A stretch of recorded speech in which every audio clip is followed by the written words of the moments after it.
Alright, A3 is slopes of lines, so we're going to find slopes of lines, and then we're also going to use slopes to identify whether lines are parallel or perpendicular. So rate of change, measures how a quantity changes on average relative to the change in another quantity. When this concept is applied to points on a coordinate plane, we call it slope, and that's really important. We're going to talk about slope. We actually had a problem the other day where we talked about the rate of change.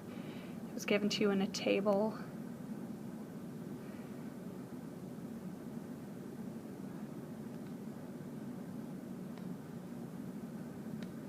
And we said, how is this changing? We said this first one's going up by 1, this one's going up down by 2.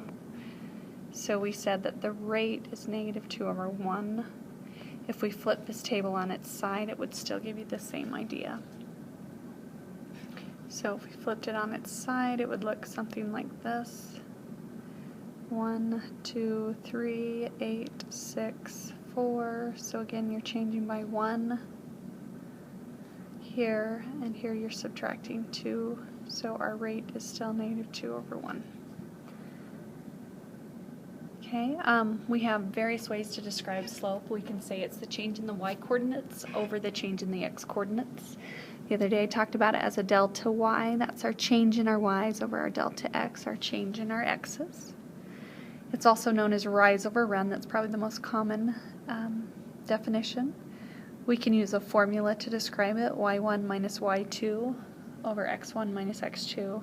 Or we can reverse that order and say y2 minus y1 over x2 minus x1. The most important idea, though, is that the y values are on top of the fraction. Okay, we have 4 different kinds of slopes. Our first one is a positive slope. It's when m is greater than 0, and we can say that the line rises. Our next one is a negative slope. It's going down from left to right, so it's a negative, and we say that m is less than 0 because less than 0 means negative. Another way to describe it is that it's falling. Here we have one that is 0 slope, and this will occur when m equals 0. You'll get like 0 over 9, and 0 divided by 9 is 0. Or if you're given an equation, it'll look like y. In our case up here, it might be y equals 3, and that will give you the equation of the line. And also note that the line is horizontal. Our next one is a vertical line. It has a undefined slope, and this will occur when you get a number. It may not be 4, it could be 20 over 0, and we have to remember that we can't divide by 0. It'll also occur when you have x equals some number. In this case, in our picture, it looks like x equals -2. And also it's a vertical line. So on example 1, we're just going to find the slope that contains those points. So remember that we start with our y values. If you need to label these x1, y1, x2, y2 to help you, that's fine. So we take y1, -2, minus y2, 2.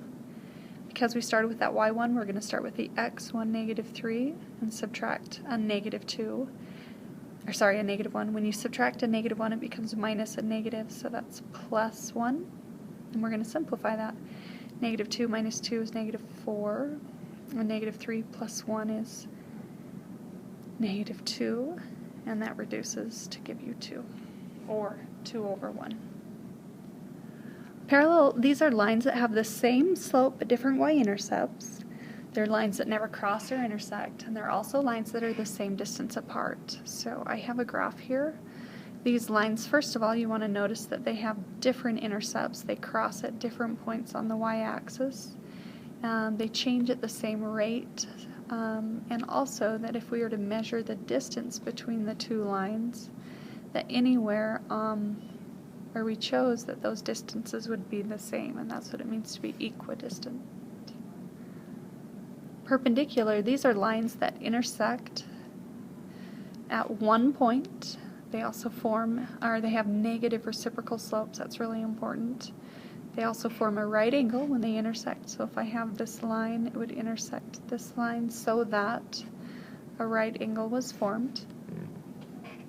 90 degrees, and then the product of their slopes is -1. So I first talked about what it means to be a negative reciprocal. If I have 2/3, the negative, so I would change the sign to negative, the negative reciprocal, the reciprocal flips the fraction, so it would be negative 3/2 would be the negative reciprocal.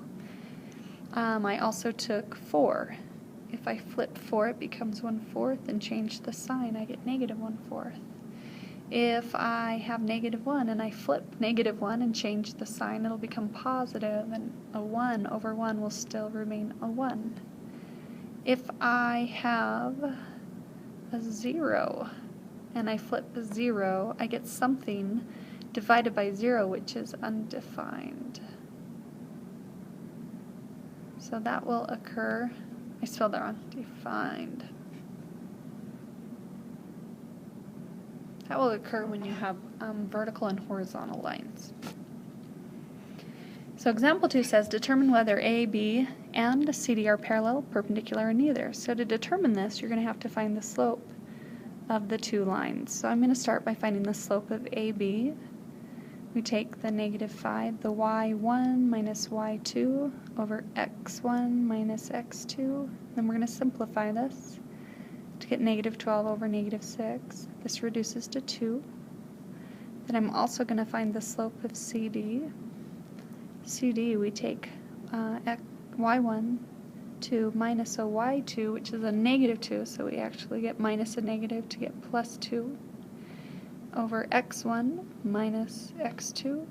We simplify this, and we get 4 over negative 8. And we reduce that to get negative 1/2. And we can see that these two are opposites, as in signs, and then one's the reciprocal of the other. So they are opposite or negative reciprocals, and that means that the two lines are perpendicular. So parallel, I like to say that this is the symbol we use. Perpendicular is an upside down, and for neither, you're just going to have to write it out. So we're going to say these two are perpendicular. Remember, to be parallel, they have to be exactly the same. On example 2b, again, I'm going to find the slope of AB. So I'm going to take this y1 minus y2 minus the negative 4 will give us the plus 4 over x1 negative 8 minus x2 4. So we simplify this and we get negative 3 over negative 12, and this reduces to 1/4. And I'm also going to do the slope of CD. So for the slope of CD, I take y1 negative 5 minus y2 7 over x1 negative 2 minus x2 1. And so on the top we get negative 12, on the bottom we get negative 3, and we divide these and get 4. And we can see that these are not opposite. They are reciprocals, but they are not the opposites or negative reciprocals. So they are not perpendicular. They are not exactly the same, so they are not parallel. So we say these are neither.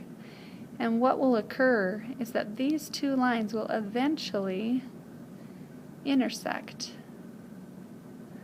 Now, they will not form a right angle, but they will intersect, and they will probably intersect, or not probably, but we say that intersecting lines in a plane are known as oblique. But that will come later.